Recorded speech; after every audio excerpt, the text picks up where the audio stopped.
proud to be Hispanic? Hispanics in Florida now have the first Hispanic car license plate in the United States. Be a proud Hispanic. Put the Hispanic plate on your car. I want to be a doctor. I want to be a scientist. I want to be an engineer. I want to be a police officer. I want to be a professional dancer. By getting the Hispanic plate for your car, you will support scholarships and community programs. The Hispanic plate is available at any Department of Motor Vehicle office. Call now at 321-277-0850 or visit HispanicAchievers.org. Hi, I'm Danny Ramos, and welcome to this week's edition of Hispanic SpeakOut TV, brought to you on Bright House Cable for the past 14 years. This is the home of learning about Hispanics, what they do, and where they're going. And this show is extremely political. We're the #1 political show, independent show in Central Florida on the 5-county area. I'm here with my co-host, Jose Miranda, and of course, the one and only Juan Cordero. Hey, how you doing? What's up, bro? Good to see you, man. Welcome back. Thank you. How are you? Thank you. You were here about 5 months ago, 6 months ago. Good to be back. Good to be back, yes. And at that time, we were talking about the lawsuit against Orange County. Is the discrimination the right word to use in that lawsuit? Oh, by all means. Okay, okay. So why don't you tell us about where it's gone since then? What basically, let me give you, Sure. Okay. Basically, what I remember was that your organization, Latino Justice out of New York, sued Orange County, okay? No, we're the lawyers for the group that's here. Here, that's right. Okay. That's right. And that lawsuit is based upon the redistricting of Orange County, which some Hispanic groups here felt it was illegal, and it was done, that redistricting was designed to disenfranchise Hispanics from having an elected official, and so the redistricting divided up their vote, which is against civil rights law. Is that correct? Correct. Okay, now your turn. Bring us up to date. Sure. Much has happened, but a lot of it's behind the scenes. So, you know, I'm really happy you guys invited me back because this case is very important for everybody involved. But the fact is there's a lot of lawyering going on that nobody gets to see. Basically, we're at a point now that we've exchanged all the information that we're required to exchange. We've got information about our witnesses, about the very important things about experts to help us prove this case. We've heard from, identified, and have the written testimony of the experts for the county that they're going to use to defend themselves in this case. So it's a very open process. These are civil cases. In civil cases, you share all this information in advance. Now the question is getting ready for the trial. All right, so we're in federal court before Judge Conway, and she has set a trial date for May of this year, of 2014. But before we even get to May of 2014, there's at least two other court dates that we know are going to happen. The first one will address whether the county can ask the court for an order to knock out 2 of our experts. We have 3 in the case. I'm going to describe them in a minute for you.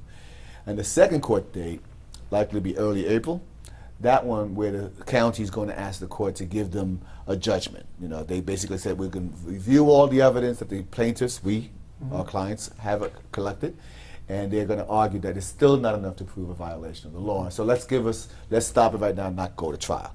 So those are 2 very important preliminary dates we have in the court, that the judge will have to decide those matters before we go to, hopefully before we go to trial. And otherwise we will go to trial as expected, as scheduled in May. Okay. Recently the Republican Party has made some inroads to the community, saying that there's a willingness to concede the redistricting issue by adding 2 additional seats. How will that affect the lawsuit, and is that an important issue going forward? Well, 2 things. I'm not sure how clear it is that such a plan would be passed and approved. I understand in general, of course, what the process is to get it approved, but we won't be able to react officially until it's actually approved in a way that we can allow to, basically allow them us to assess what's going on. But let me tell you this in general. In general, under the Voting Rights Act and all the work that we've done, and my colleagues and other organizations done throughout the country, in general, smaller districts are always better from the perspective of complying with the anti-discrimination provisions of the Voting Rights Act. Smaller districts means you better reflect neighborhoods. Neighborhoods typically reflect the voting power of the people of color, minority voters in those neighborhoods. So smaller is generally better. That's a given. And what we've seen is if the powers that be here in Orange County decide for any reason that they want to redraw districts, We, those of us who have been working on this lawsuit, of course, will be welcoming that. Because redrawing the districts means we change the status quo. It's the status quo that's discriminating against Hispanics. Will that take place prior to the tentative court date? That I can't tell you. Because that's a whole process. I don't know enough about and the process here. I've been reading that they had a preliminary hearing on this, well, an open hearing, in April, and in March, and I hear there's going to be another one in early April. It all depends on when they plan to put it on the ballot, if it gets approved by the commission, right? Then, more importantly, does it get passed by the voters? Who is your client? What is the organization that you represent in this lawsuit against Orange County? And is the mayor named? I mean, or is it just the county? There's no individuals named. No. Let me explain. That's a good question. We started this lawsuit because it was a culmination of a lot of work that we did with many other groups. Some of them were coalitions that were created just for redistricting purposes. We were talking about back in 2011 and then 2012, right? So some of those coalitions existed, and we were able to help them because we gave them technical assistance, mapping software, legal counsel, and they were able to make major inroads, creating the first Hispanic plurality congressional district in all of Central Florida. First one in history. The first ever Hispanic majority state senatorial district created as a result of all this work. But when it came down to the county commission districts, the county refused to give what the community was demanding. That's what brought the lawsuit. But we filed the lawsuit on behalf of a handful of voters. Only voters, not an organization. Okay. And right now, there's 3 of those voters in the case. Zoraida Rios Andino, Rosario, and Ney Rivera Garcia. Okay. Jose? These lawsuits are going on around the country, redistricting. Yes. As far as I'm aware, redistricting is, in some cases, some people say is jerry-rigging a particular congressional district so that the vote goes either Democrat or Republican. In this case, is going Republican. If they gave you half a loaf of that, would that satisfy the lawsuit? In other words, I won't give you the whole district, I'll give you half a district. Will that be suffice to settle this? Not exactly. This whole lawsuit is premised on one very important fact, and it's a fact, that the population, the Hispanic Latino population of Orange County grew tremendously between 2000 and 2010. Tremendously. That given everything that's happening in Central Florida, the engine of population growth in the state of Florida is Latino driven, let's be clear. So it's changed since the Yes. And in the context of the burgeoning new populations, districts, which have to be changed anyway to make districts equal in population, that's another constitutional requirement. So redistricting has to happen no matter what every 10 years when the census comes out. The issue in this case is that at the time that Latinos were growing in Orange County, the county commission decided not to provide for a majority district, and instead actually lowered the number and the number of Latino voters in District 3, I believe it is.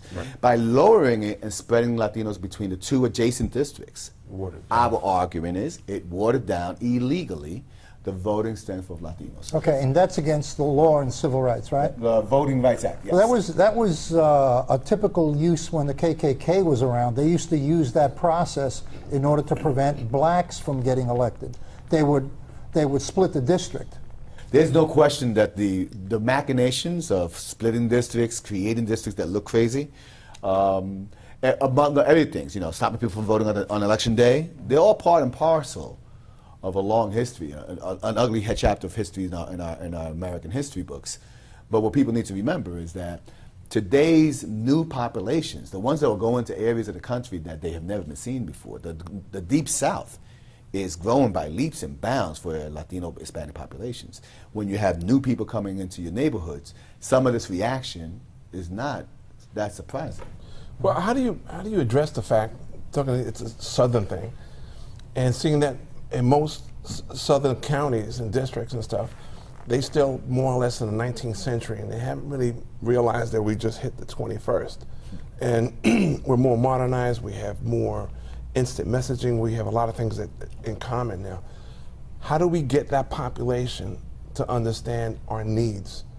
Is the only way for us in numbers, in lawsuits, is that the only way to reach there's power in numbers, but power in numbers is just the potential power, right? Okay. We're not going to have real power until we exercise the power that we have in our numbers. Right. So even this lawsuit, now very, very clear with you and your audience, this lawsuit, if we win this lawsuit, what it only does is provide an opportunity to create a stronger district that will still have to be elected by the voters in that district to decide who they want to represent them. So this is the beginning. This is the beginning. Voting Rights Act requires equal opportunity. It does not require equal numbers of Latinos and blacks and Native Americans to be elected. It requires an opportunity for those groups to elect. Yeah, but that particular district for 16 years had a Hispanic voted in there. That was a commissioner was voted in for 16 years, almost 16 years. That district was occupied by a Hispanic and won. When they broke up the district, they broke up the potential of that community to have its representative. Yeah. And we have, the dynamics of, decades ago, the political dynamics of those times are always going to be very different than political dynamics today. I mean, let's be clear. They are changing populations. Yeah. Our Latino population changes monthly. So now how is that reflected in the voting opportunities? How do we go forward? What are we looking at a year from now? A year from now, I would like to see better district opportunity. Remember, the districts are created once every 10 years. They don't change. Right. This lawsuit does not. But this is one of many that you're handling, right? But remember, if we don't change the lines, they stay the same for the next 6 years. We're in the fourth year of the decade, right? Which I go back to your question before about the proposal for adding new districts. Right. If that is a real proposal that gets voted by the voters, then we'll have a chance to change districts that will last for the rest of the decade. That's a very important opportunity. Well, listen, Jose, we're running out of time on this segment. We really appreciate you coming here and explaining this to us. You want to try Juan? Juan. Jose. Okay. No, then we made a mistake in the magazine. All right. Okay, just don't be late for dinner. Okay, all right, you got it. You're going to have lunch on him, dinner on him. All right, so, we thank you for coming down, and we're going to follow up and find out what's going on in the court dates. This is Danny Ramos, Hispanic SpeakOut TV. Stand by for our next interview.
Hi, I'm Danny Ramos, and welcome back to Hispanic SpeakOut TV. We've been on the air for 14 years on Bright House, and we bring you a little bit of controversy every show having to do with the Hispanic community in Central Florida. We were just interviewing Juan Cartagena regarding the discrimination lawsuit against Orange County for voter discrimination against Hispanics. And now we're here with Jason Henry. Yes, sir. And Jason is very involved in the minority community here in Central Florida, and he has a blog.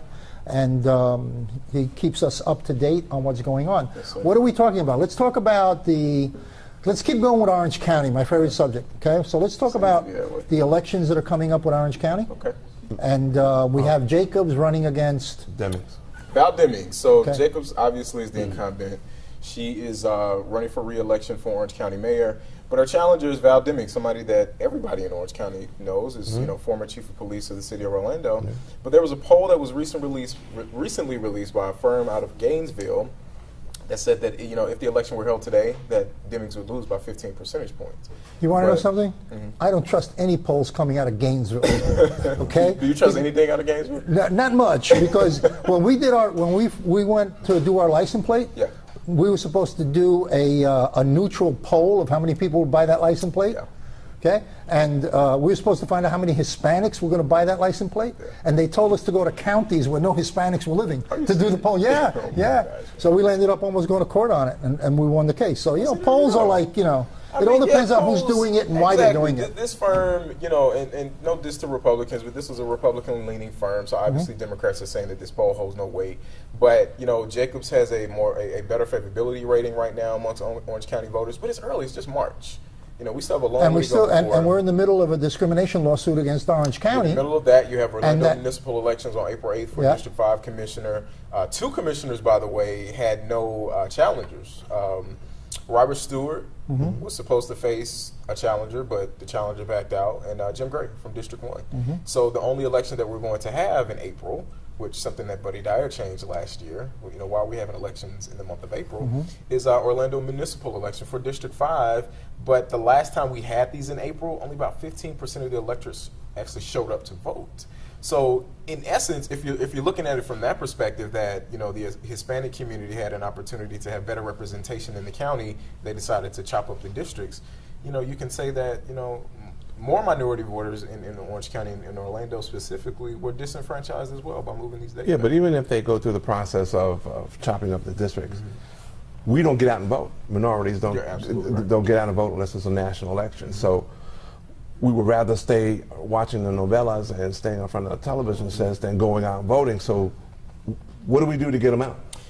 I wish I had that answer. I really and truly do, because I think that they're getting there. I think they're getting there. I think that people are beginning to realize how important these midterm elections are. I feel like we say that every 2 years. Yeah, but we're gaining a little bit all the time. You know, we are gaining. And right now, what's going on in Orange County, lawsuits against discrimination, and there's a whole bunch of EEOC filings against Orange County that I found out about. So there seems to be a movement of minorities that's growing very quickly in Orange County, and of course there's resistance from the old guard, people who have been there for 30 years who don't want to give up their income, and this is the natural social change that's going on in Orange County. You wouldn't want to give up that paycheck, would you? I don't know. You know, I don't know.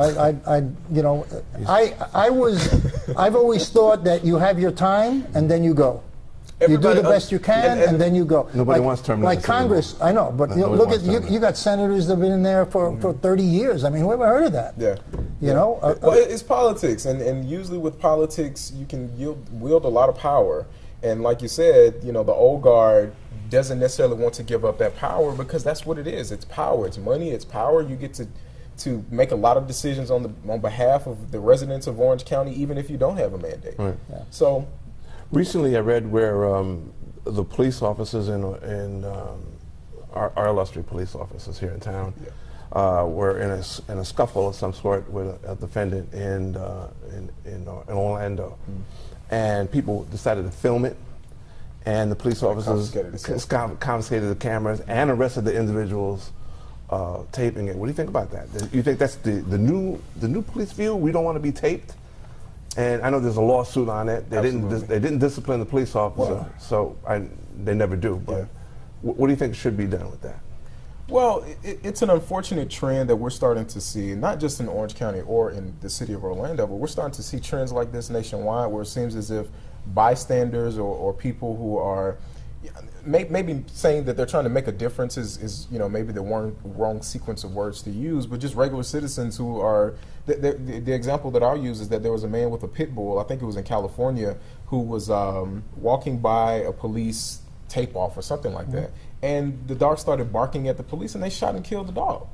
So, I mean, you know, where does the line begin? It seems as if that line is being blurred. Yeah, but the only way you can do that is by taking camera, by using the camera. There's something now where there, and I don't know if it was in Florida, but a police department, I don't know which one it is, they're putting lapel cameras on the police officers, and they're requiring them to wear lapel cameras, so everything they do is monitored while they're on the job. It'll never happen here in Florida. I believe that's actually going on in New Mexico right now, where they're saying that, you know, a lot of police incidents involving just regular residents have actually decreased, because, you know, it's like a dashboard cam. You can do everything in front of the dashboard, but once you actually go to the side or to the back of it, you can't see anything. You can't count the extra lines. Absolutely. I want to get back to Val Demings. What do you think her shots are? I think she has a really good chance, actually. You want to know something? So do I. So we agree on that. I think that she can take it. not by a large margin, but I think she can squeak through on this. Well, here's my thing on Teresa Jacobs. You cannot name anything of significant success that she's done. No, come on, that's absolutely not true. She was successful in redistricting. Okay, well, yeah, she got maybe that's rid of all the Hispanics to vote. You know.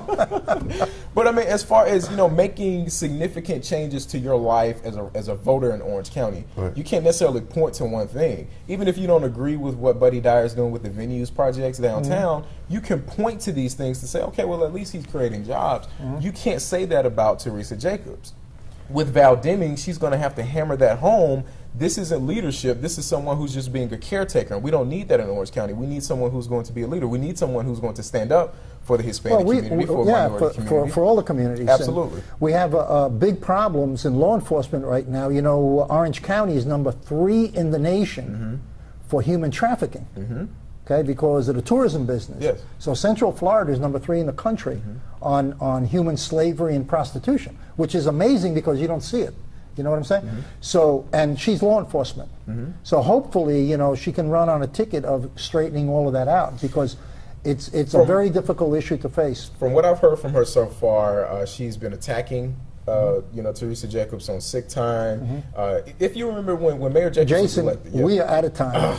So this is Danny Ramos' time, but I want you back next week. This is Danny Ramos on Hispanic SpeakOut TV, and stay tuned for Darren Soto, Senator Soto, who will be coming and talking about some budget issues in the state legislature.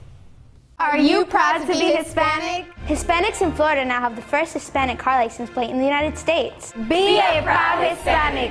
Put the Hispanic plate on your car. I want to be a doctor. I want to be a scientist. I want to be an engineer. I want to be a police officer. I want to be a professional dancer. By getting the Hispanic plate for your car, you will support scholarships and community programs. The Hispanic plate is available at any Department of Motor Vehicle office. Call now at 321-277-0850 or visit HispanicAchievers.org. Hi, I'm Danny Ramos, and welcome back to Hispanic SpeakOut TV. We talk about issues that are pertinent to the Central Florida community. Political issues mostly, and I'm here with my co-host Jose Miranda and Sheila Asencios, who is a political commentator, and we have Darren Soto with us, Senator Darren Soto, who's been on the show repeatedly. We've had segments with him so that he can be informative to our constituents in our community about the issues that the Democratic Party is supporting for 2014. We want to talk about some of the bills that you have coming up, Darren. So explain to us some of the bills and why you're putting those bills forth. Well, first, we're dealing with a big budget change this year, in that Florida has finally turned the corner. Not only are we now the 3rd largest state in the nation, but we now will have $1 billion surplus in the budget. It looks like it'll be about $75 billion. And one of the first things that I'd like to see is a rollback of the driver fees that went into effect back in 2010. That could be anywhere from $200 to $300 million, and that'll all go back to the citizens of Florida. Another thing I'd like to see through the budget is another $500 million for education, to number one, get us close, if not to the peak of per student spending of about $7,000 that we had in 2007 before the recession hit, in addition to hold back any increases in tuition. My district can't afford any more tuition increases, and I truly believe the long-term job outlook, the long-term economic development of our state is by training the next Bill Gates, by training the next Warren Buffett right here at home. And so those will be 2 big budget priorities. I'm hopeful that we'll pass the Medicaid expansion alternative bill that we had in the Senate, which is where we would draw down the money from the Medicaid expansion, which is over $52 billion over 10 years. But instead of expanding Medicaid, the Senate plan would be to use that money to subsidize private plans. So we wouldn't be expanding a government program, but we wouldn't be turning down this money that's there to help improve our economy, and I think healthcare is a huge emerging sector. How did we get $1 billion extra when everybody's choking? I mean, New York State is going bankrupt, except for Texas. California is almost bankrupt. So where did how did we arrive at $1 billion surplus? There's a couple things. First of all, a lot of those New Yorkers are moving down here. That's how we became the third largest state in the last 5 minutes. Second is that we have a huge influx of tourism. Remember, we don't have a state income tax, nor will we ever, and I'm proud of that. We're a southern state that's part of our identity. But so everything comes through sales tax, through document stamp tax. New York has a state income tax, and they also have the same population as us almost, but double the budget. While I sit here today and talk about a $75 billion budget, they have a $150 billion budget. They have a lot more taxes up there. But keep in mind, they have a lot more services. If you have a child with special needs, there's a lot more programs in New York than there is down here. Their per student spending is higher up in New York than it is down here. They pay their teachers more. So something's got to give somewhere on these things. But that being said, they've been forced to now try to compete with us. If you notice, New York has put together, if you move your company there, they could give you tax-free for 10 years. But one of the other things we have is we have to have a balanced budget. You know, Jose and I were talking before about whether we're in debt. We're not allowed to run a deficit in the state of Florida. Every year has to be balanced. So the biggest thing that happens is you hear about the cuts. And that's the biggest pain that people will feel. In the downturns, we get hurt worse than a state like New York. In the upturns, you know, $1 billion surplus for New York is about half as big as it is here. And so half of that has to go back to the people. And the other half, we need to improve education, then hopefully get more funding through the Medicaid alternative expansion. People are very quick to criticize the governor for cutting on education and other places. Well, he has to balance the budget. Why is the governor looked at such a bad guy for balancing the budget and making cuts, which are unpopular, but we have a balanced budget in the state right now? First of all, while the governor recommends a budget, it's the legislature who determines and balances the budget. We have never used the governor's budget once in the last 3 years. So you're saying the but governor, let me go on to further explain. Just sign or not sign? The governor can line item veto. But I could tell you this. There have been $400 million in economic development dollars spent to give out in a quick action fund to different corporations who he's buddies with and other powerful legislators. If I were governor, there would be one major thing I would have done differently. Instead of cutting over $1 billion. Do you want to be governor? No, I want to be a state Attorney senator. General? Attorney General? I'm running for re-election as state senator, but I appreciate you tossing out some suggestions for me.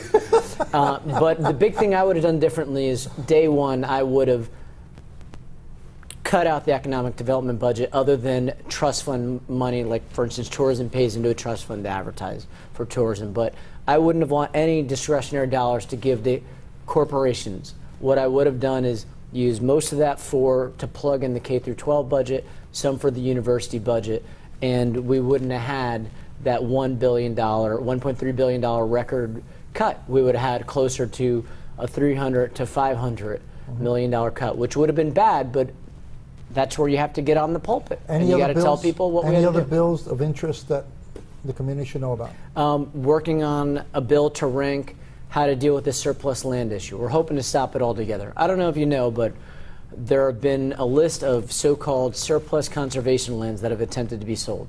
Part of these included where the Wekiva is. We had to stop that. The Green Swamp in Polk County. Well, who's trying to sell them?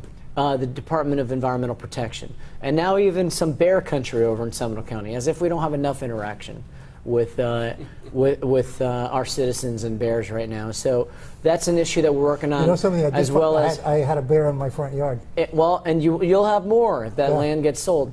And we're trying to pass meaningful springs restoration. I'm working with Senator Simmons on some bipartisan legislation to put a third of our dock stamp money into restoration of springs. Okay, I got to cut you off there. We've run out of time. Hispanic Speak Out.